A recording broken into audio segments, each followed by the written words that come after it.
Tujuannya mungkin mengingat hadis Rasul bahwa tangan di atas lebih baik daripada tangan di bawah. Kalau itu niat kita tidak memberi berpahala, atau bahkan memberi tanpa melihat apapun, pokoknya ngasih berpahala juga.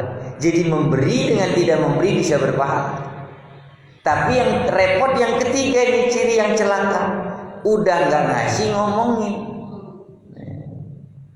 Sigana ieu mah tatuan mun dibere ke mabok deui, macam-macam, keperkaliannya macam-macam. Sampai dia udah sampai terminal, kadang-kadang masih ngomongin. Pengamennya udah turun di lampu merah, dia masih ngomongin sampai ke terminal. Nah ini celaka, udah nggak ngasih, berdosa pula. Nah, yang begini yang dia tidak mewarisi sifat Allah dalam dirinya, Ar-Rahman. Itu tafsir yang pertama. Tafsir yang kedua, Ar-Rahman adalah diberi jika diminta. Diberi jika, itu syarat Rahman.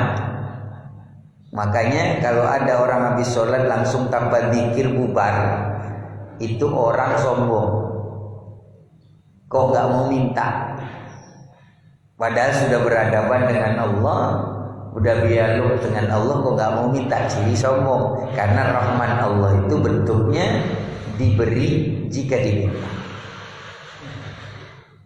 Kemudian yang terakhir dalam tafsir Jalalain, ini mungkin pernah dengar tafsir Ibnu Katsir, tafsir Jalalain. Tafsir Jalalain terjemahnya kira-kira tafsir Rahman adalah kehendak Allah terhadap seseorang dalam bentuk kebaikan. Itu Rahman. Kehendak Allah kepada seseorang dalam bentuk kebaikan. Nah, itu tafsirnya yang ketiga kita sebagai umum. Kemudian Ar-Rahim, karena 5 menit lagi udah jam 6. Ar-Rahim ini kasih sayang Allah di akhirat. Ini tafsir. Dan tafsirnya ini menjelaskan dengan hadis bahwa wa kana bil mu'minina rahima. Orang-orang yang beriman itulah yang dapat rahimnya Allah. Makanya bedanya kenapa tadi rezeki boleh jadi dibagi seluruhnya, karena itu kepastian jaminan Allah, tetapi sayangnya Allah itu pilihan kepada seseorang. Tidak semua mendapat sayang Allah. Makanya dalam hukum fikih mengucap salam bagi non muslim haram. Haram. Kenapa? Karena itu terkait Assalamualaikum warahmatullahi wabarakatuh, itu kaitannya dunia akhirat. Kalau untuk salam selamat pagi, selamat siang, boleh dah. Selamat kau siang ini, pagi ini, selamat kau malam ini duniawi ini. Ini dunia. Tapi kalau sudah Assalamualaikum misalnya ke teman non muslim, ini sebenarnya tidak boleh.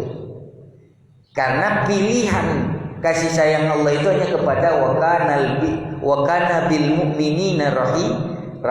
Hanya kepada orang mukmin yang dapat rahimnya Allah. Rahman boleh dapat semua, karena Allah menjaga dunia dan sisinya, memelihara semesta alam. Tetapi rahim hanya bagi orang beriman. Surga dan kehidupan akhirat itu bagi orang beriman. Jadi kira-kira itu yang diterjemahkan dalam tafsirnya rahim. Yang kedua, rahim adalah tidak diminta Allah marah. Nah, ini lebih hebat dari yang Rahman. Kalau Rahman diberi jika diminta. Kalau Rahim jika tidak diminta Allah marah. Kok bisa begitu, Roh? Inilah hakikat sayang. Hakikat sayang itu kan mau dianggap, ya betul. Kita enggak, kalau diantep kira-kira sakit.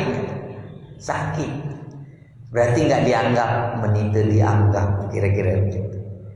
Jadi kalau rahim, kalau tidak meminta rahimnya Allah marah. Allah murka. Karena apa? Merasa tidak dianggap. Berarti kita tidak menganggap Allah dengan tidak meminta rahimnya Allah. Maka ini hebatnya lagi rahim. Kemudian rahim ini yang ada hadisnya paling populer, dititipkan di jasad juga seorang wanita, rahim. Ada juga hadisnya itu, hadis qudsi. Nah, itu juga jadi bagian dari tafsir. Baik penutup karena sudah jam 6. Bismillahirrahmanirrahim. Jadi intinya segala sesuatu yang diawali dengan bismillah urusannya kelar karena ada cahaya, sinar dan kerajaan Allah dalam huruf ba, sin, mim. Ada ismu dzat yang segalanya kembali dan berasal dari Allah. Ada Rahman, akan diberi sesuai yang diminta, akan diberi kebaikan dalam setiap urusan. Rahman, Rahim, urusan duniawimu bisa menyelamatkan sampai ukhrawi. Kira-kira begitu. Paling terakhir penutupnya yang paling menarik, ini jarang dikemukakan, yaitu Bismillahirrahmanirrahim ini dijaga oleh 19 malaikat Zabaniyah. Malaikat Zabaniyah. Malaikat Zabaniyah itu adalah malaikat atau petugas penyiksa di neraka. Itu kalimat Zabaniyah.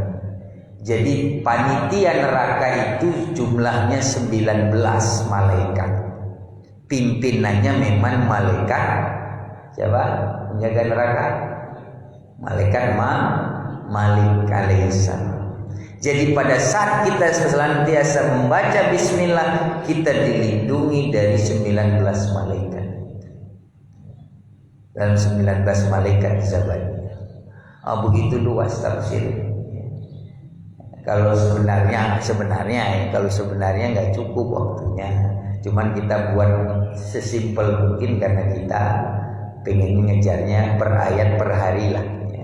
Tafsirnya satu hari satu ayat. Tafsirnya ngajinya boleh beberapa ayat, tapi kajian tafsirnya karena dalam dan panjang, kita cukupkan satu ayat satu hari. Mudah-mudahan makin getol baca bismillahnya, makin paham, kemudian terbayang dalamnya kandungan bismillahirrahmanirrahim dalam suratul Fatihah ayat pertama ini dalam tafsir yang sudah kita ketahui. Mudah-mudahan dengan diawali bismillah hari kita, subuh kita, kehidupan kita, pekerjaan kita, mudah-mudahan menjadi wasilah syafaat dunia. Amin. Wallahu a'lam bishawab. Kita biasakan, kita tutup sebelum mengakhirinya dengan doa, dengan membaca sholawat Quran bersama-sama. Allahumma arhamna bil Quran waj'alhu lana imaman wa nuran wa hudan wa rahmah. Allahumma dzakirna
أعطينا محبتك ومعرفتك نافعا ورزقا حلالا طيبا واسعا مباركا إنك على كل شيء قدير ربنا آتنا في الدنيا حسنة وفي الآخرة حسنة وقنا عذاب النار سبحان ربك رب العزة عما يصفون والسلام على المرسلين والحمد لله رب العالمين الفاتحة أعوذ بالله من الشيطان الرجيم بسم الله الرحمن الرحيم الحمد لله رب العالمين الرحمن الرحيم مالك يوم الدين إياك نعبد وإياك نستعين اهدنا الصراط المستقيم صراط الذين أنعمت عليهم غير المغضوب عليهم ولا الضالين. Baik, kita boleh langsung suruh masing-masing dalam fikih sunnah. Rakaat pertama baca ad-duha, rakaat kedua alam nasrah. Nah, itu isyraq, salat isyraq. Mudah-mudahan bisa diamalkan. Wallahu muwaffiq ila aqwamit thoriq. Wassalamualaikum warahmatullahi